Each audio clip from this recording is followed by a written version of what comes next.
कक्षा 11वीं विषय भौतिक शास्त्र अध्याय 11 ऊष्मागतिकी। इसके 1 अंक के प्रश्नों की हम चर्चा करेंगे आज।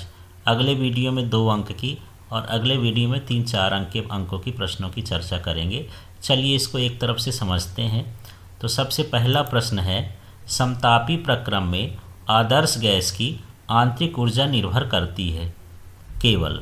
तो समतापी प्रक्रम में आदर्श गैस की आंतरिक ऊर्जा सिर्फ किस पर निर्भर करती है? ताप पर।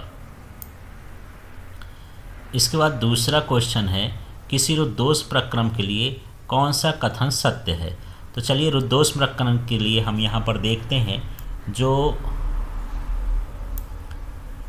ऊष्मागतिकी का प्रथम नियम है ये है del Q equal to del U और प्लस होता है डेल डब्लू।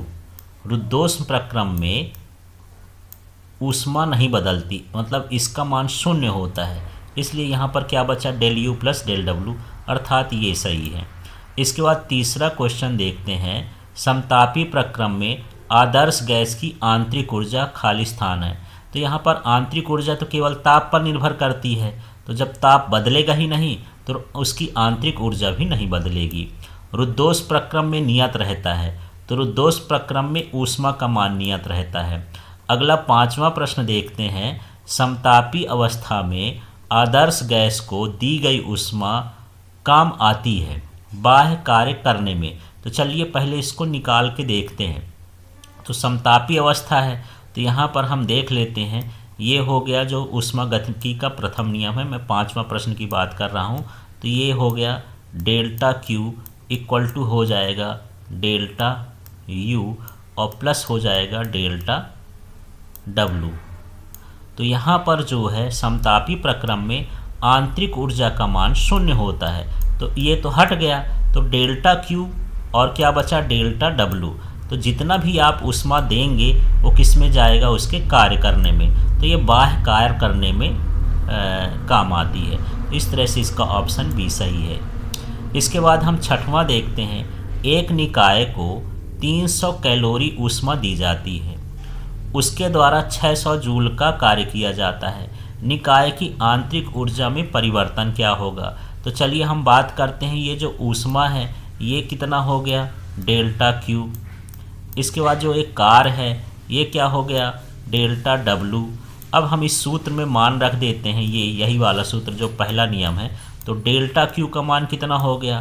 300 बराबर, यहाँ पर हमको डेल्टा यू की जगह डेल्टा यू ही लिख देना है, प्लस जो हमारा जो कार्य किया जाता है उसके द्वारा, इसका मान कितना है? 600। अब 600 का इधर हम पक्षांतर कर देंगे तो 300 माइनस कितना हो गया? 600, और इधर क्या बचेगा? Delta U. इस तरह से जो इसका मान है वो हो जाएगा -300 जूल।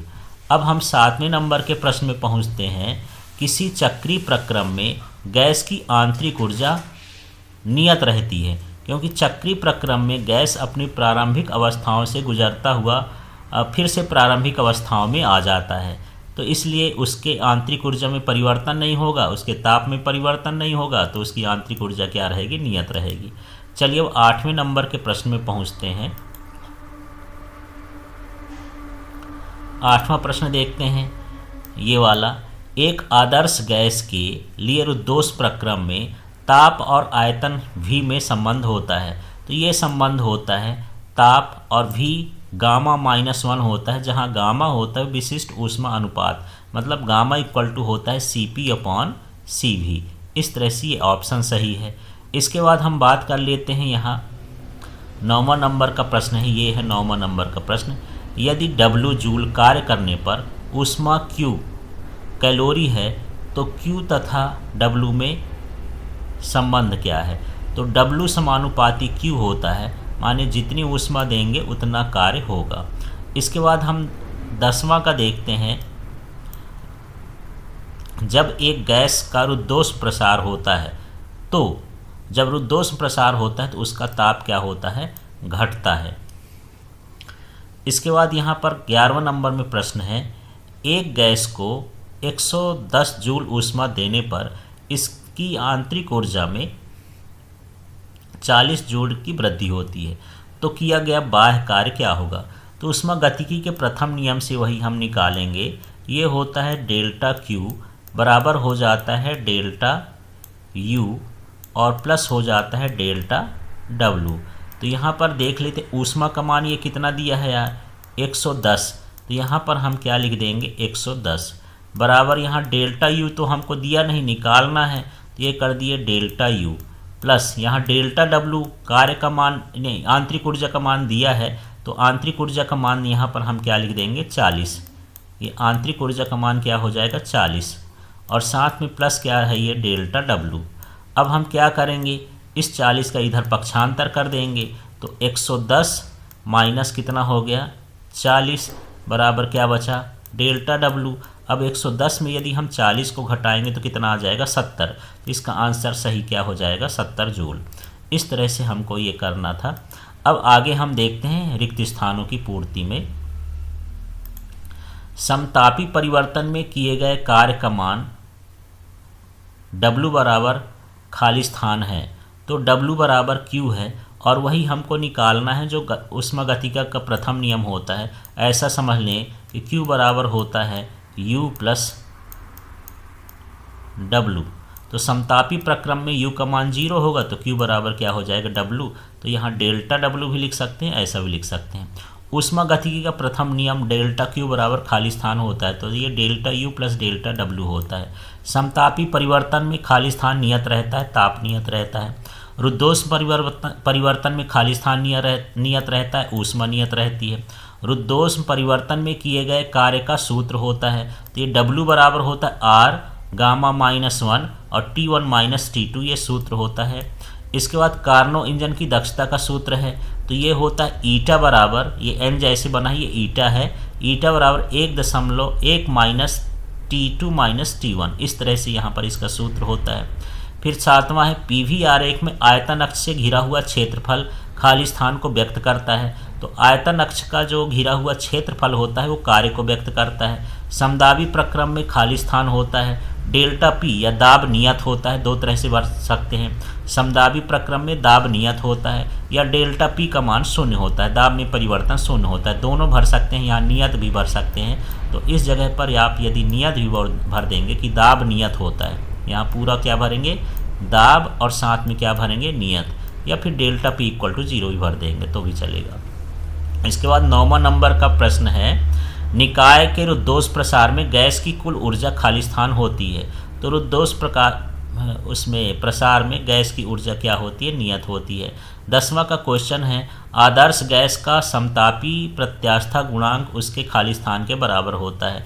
तो ये दाब के बराबर होता है।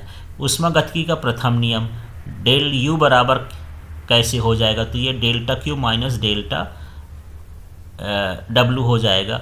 अब ये कैसे हो गया इसको समझते हैं। जो हम लोग लिखते हैं वो डेल्टा क्यू बराबर लिखते हैं डेल्टा या D you minus A plus D W.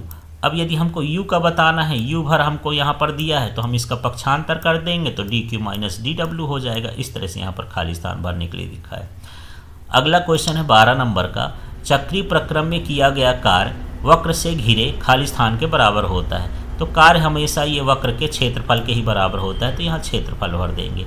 13 number का क्वेश्चन देखते हैं, किसी गैस के रुद्धोष प्रसार में आंतरिक ऊर्जा खाली स्थान होती है। तो प्रसार में हमेशा ही आंतरिक ऊर्जा घटती है क्योंकि ताप घटता है।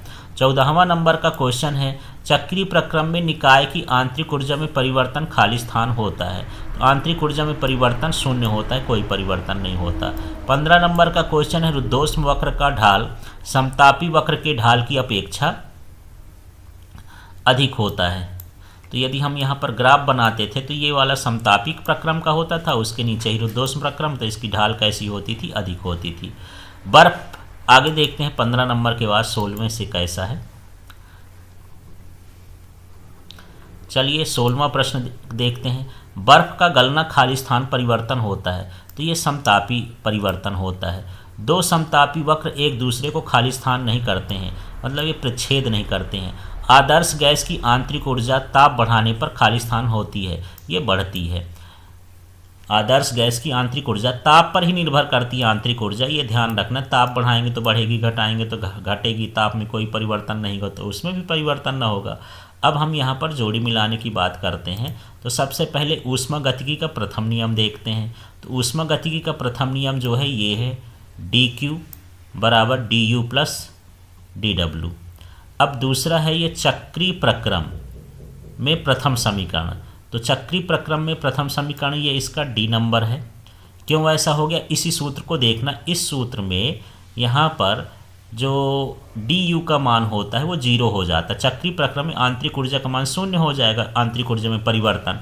तो dq बराबर क्या बचेगा, dw। इस तरह से फिर रुद्धोष्म प्रक्रम में प्रथम समीकरण। तो रुद्धोष्म प्रक्रम का प्रथम समीकरण देख लेते हैं, ई नंबर। अब ये कैसे हो गया, रुद्धोष्म प्रक्रम में जो इसी सूत्र को देखते हैं जो बी नंबर में लिखा है। रुद्धोष्म प्रक्रम में q का मान जो होता है वो 0 होता है, dq, उसमें परिवर्तन क्या होता है, 0। अब यहाँ पर हम यदि dw का इधर पक्षांतर कर लेंगे तो ये हो जाएगा माइनस dw। इसमें माइनस लगा दिया, इसमें माइनस लगा लें, एक ही चीज़। अब चौथा नंबर है समदाबी प्रक्रम में प्रथम नियम का समीकरण। तो समदाबी प्रक्रम में कार्य का मान क्या हो जाता है, कार्य का मान 0 होता है। तो चलिए समदाबी प्रक्रम के लिए समीकरण देखते हैं। तो ये हमारा ये सही है, ये du बराबर dq minus p v2 minus v1, इस तरह से कार्य होता है पीडल। फिर ये समतापी प्रक्रम में प्रथम नियम का समीकरण। तो समतापी प्रक्रम में प्रथम नियम का समीकरण ये हो जाएगा।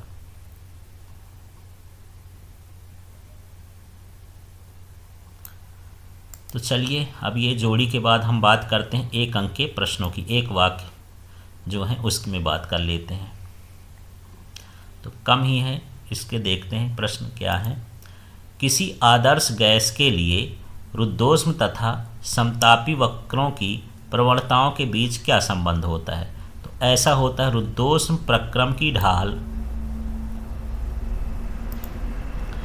बराबर गामा गुणे समतापी वक्र की ढाल, जहाँ पर ये जो गामा का मान होता है ये गामा विशिष्ट ऊष्मा अनुपात होता है और इसका मान होता है Cp/Cv। ये Cp/Cv होता है, इसको लिखें या न लिखें ज़रूरी नहीं है।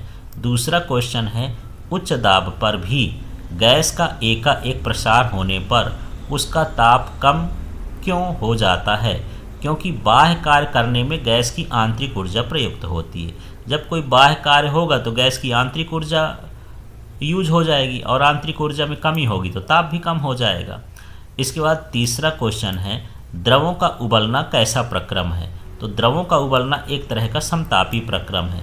तो चौथा वाला देखते हैं ऊष्मागतिकी का प्रथम नियम किस भौतिक राशि के संरक्षण का नियम है। तो ये ऊर्जा के संरक्षण का नियम है। पांचवा प्रश्न है कार्य तथा आंतरिक ऊर्जा में कौन सी राशि पथ पर निर्भर करती है। तो यह कार्य पर पथ पर निर्भर करता है। तो इस तरह से एक अंक के प्रश्न पूरे हुए। अगले वीडियो में आपको 2 अंक के प्रश्न मिलेंगे। Thank you.